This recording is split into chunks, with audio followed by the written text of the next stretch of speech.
Home organization can feel like a huge project, and with all the organizing products on the market, it can also be a big expense. Today we're going to show you a super simple way to get started, one drawer at a time for $10 or less.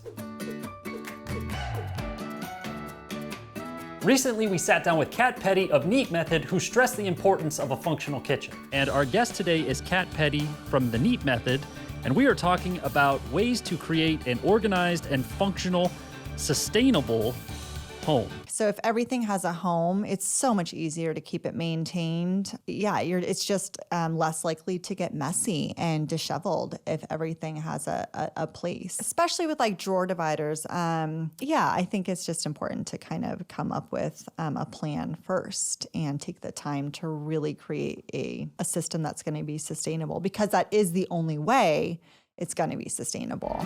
We were inspired to DIY a Neat Method worthy drawer organizer that will create more functional drawers in any room of the house. So here's how we did it. Step 1 is to clean out the drawer that you want to organize. Next is to measure the inside dimensions of the drawer and plan out where you'd like your dividers to go. We use some inexpensive 1x3 project boards that you can get at your local big box store. Measure and mark where you need to cut the boards for the outside frame of the organizer. Remember to account for the width of your board in your measurements so the frame still fits inside the drawer.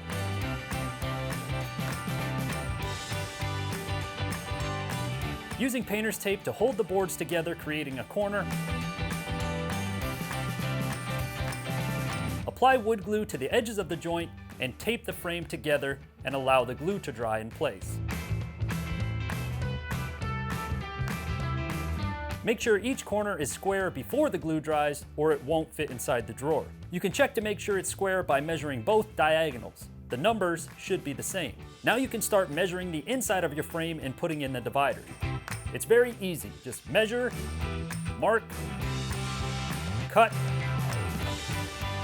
and glue. However you decide to lay out your dividers determines how many cuts you'll have to make. Make sure your cuts are straight and accurate for the best looking final product.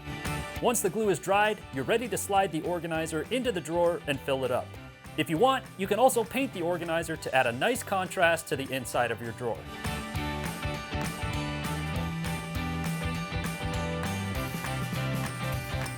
And now, just as Kat suggested, everything has a home inside the drawer. For our full podcast interview with Kat and more tips and tricks and detailed plans for this project, visit our website at howtohome.com.